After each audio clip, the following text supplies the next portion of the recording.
Hello mga kahappy! So for today's video, we have here a sweet potato or kamote. So, sweet potatoes are a great source of fibers and vitamins and minerals. And the benefits of kamote or sweet potato are this. You can see on the video. And we have also here the healthy benefits of a ginger. Ginger is a luya, diba? So, this is the luya or the ginger is loaded with an antioxidant compounds that prevents stress and damage to your body's DNA. And these are also very important that they may help your body fight off chronic disease like a high blood pressure, heart disease, and diseases of lungs, plus promote a healthy aging. And also, we are showing to you this pongkan from China. It's called Chinese honey orange. So what are the benefits of this Chinese orange? May reduce kidney stone risk. A large population studied associate a diet rich in citrus fruit like mandarin with a reduced risk of kidney stone, which is crystallized minerals that your body secretes in urine. Low citrate levels in the urine can cause certain types of kidney stones to form.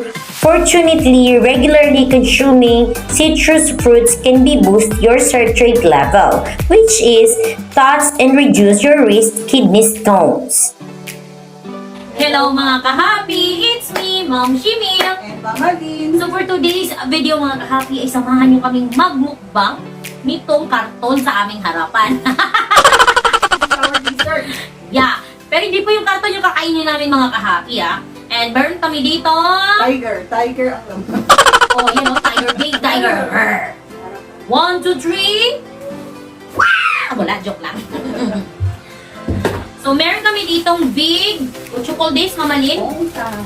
Big pongkan. And as you can see, super big naman talaga niya, which is laki ng pongkan, mga kahappy. And ito yung imumukbang namin ni Mama Lynn. And also, meron dito, ano nga ito, Mama Lynn? It's a tamarind candy. Yeah, tamarind candy. Ayan yung aming dessert. Kasama nitong tamarind pongkan. And ang aming merienda is Ang aming main menu ay it's kamote, kamote na may luya, luya. syrup, Sinabawang kamote. sinabawang kamote na may luya. And bakit ito yung naisip namin? Kasi healthy po to. Yeah. Yung luya will help you para mas-smooth yung lalamunan. Yes, lalo-lalo ngayon may coronavirus, kailangan laging hagod yung ating lalamunan. At the same time, anti-inflammatory. So, pag may namamaga sa'yo, Mamaga lang yan. tapos, nakakawala rin siya ng kabag. Oh, kapag utot kayo ng utot, uminom kayo ng may loya, may kamote, oy! Oh, yan. Diba? Perfect yung merenda namin ni Mama Lynn. So, chaklo! Sa hindi nakakalam ng salitang chaklo, it's a Chinese word from China. Kinuha po namin siya doon. China, Zifan. Zifan is Zifan. kain. Kain tayo! Zifan. Kung hindi mo alam si Zifan, si Chi na lang. Lagyan natin na sabaw. Ganda ng mga pronunciation ng Chinese, no? Chinese kasi si Mama Lynn. O, anong Chinese ng pongkan? Kampun. Pongkan. Kampun. Pongkam. Pongkam? Oh, pongkam. Alam niyo mga kahapi, kung gusto niyo matuto ng Chinese, sa ano lang yan pronunciation lang nagkakatalo yan. Kamote. Mote. Joke lang! Oh, ano ang tawag dyan? Ano? Gawa ka nga ng joke ng pongkan. Ano ang Chinese word ng tatlong pongkan? Ako alam ko. Chaklo. Kasi nga, chaklo, taklo. Oh, magaling ako sa Chinese, Mama Lynn. Chaklo, Actually, itong kamote, pwede mo.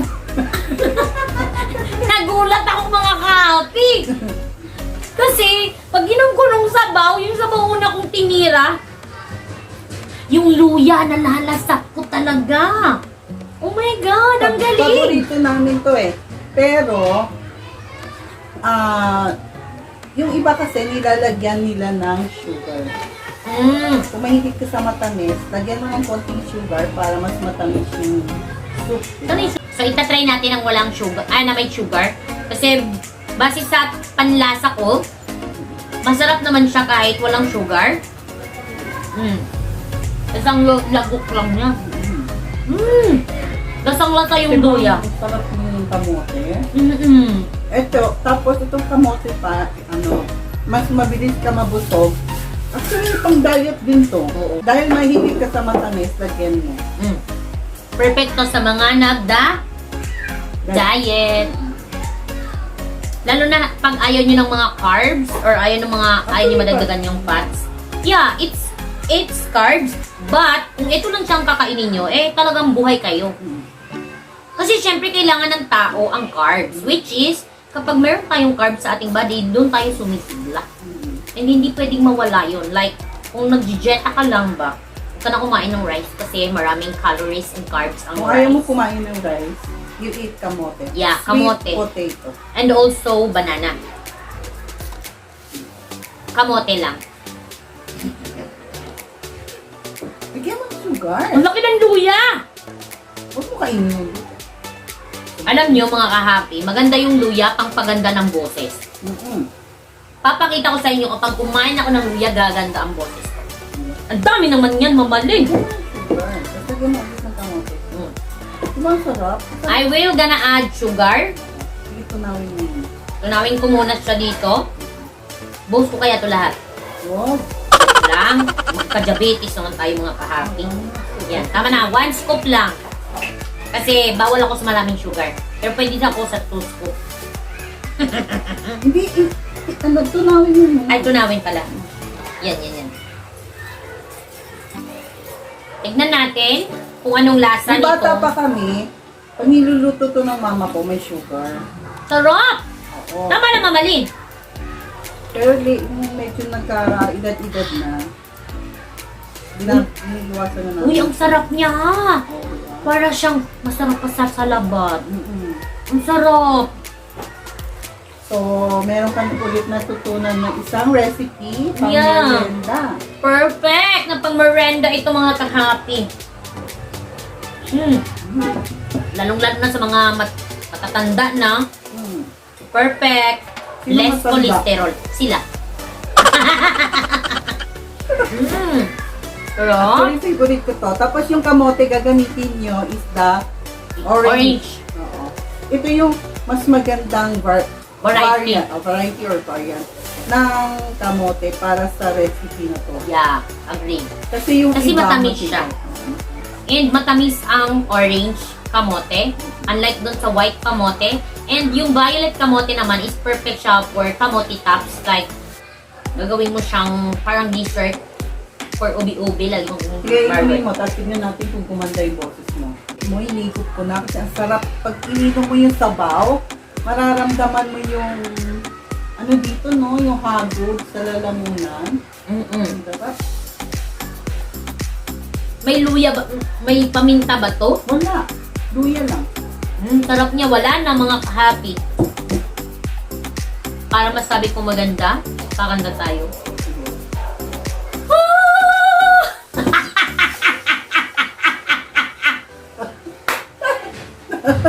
Nabulo na si Alex. Warm up pa lang yun. Oh. Di ba, Hana yung nauna? Woo! Hihihuhu pala yun. So, tapos na kami kumain. Next namin kakainin ang kungkana. In Salamat China. pala sa aming sponsor. Yeah, thank you. Sarap. Ayan mga kahapi, ang laki-laki niya.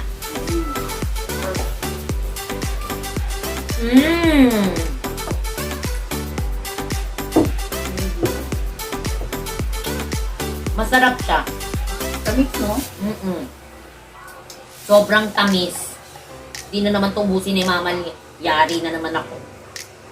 Si Mama Lin, binabalatan niya pa yung mismong tinatanggal niya kasi yung mga maliliit niyang yung laman, napaka-juicy. Saka konti lang yung buto niya. Parang seedless nga eh. Sige po. Oo, ano. Wala siya masyadong buto. And masarap siya talaga. Tignan niyo naman kung gaano kalaki yung isang peraso. Pwede ko yan lunukin.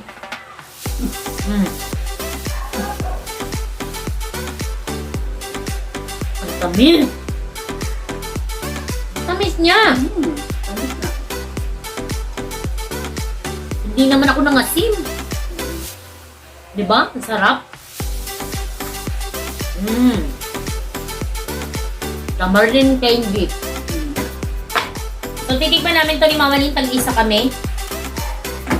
Kalahati lang si Mama Lin. Nasira yung mukha niya. Huwag ka na nga kumain, Mama Lin. Kasi ito candy. Yeah. Candy. Ang tamis kasi. Oo, kasi madami na akong nakain. Tama na yun. Ako na lang. Since mukha naman tayong kain, paglaban natin to ang pagkain, dahil sponsored lang ito. At kung wala kayong sponsored, mahirap kumain. Kaya hanggat may sponsored, kumain. Ito yung candy mga kapi.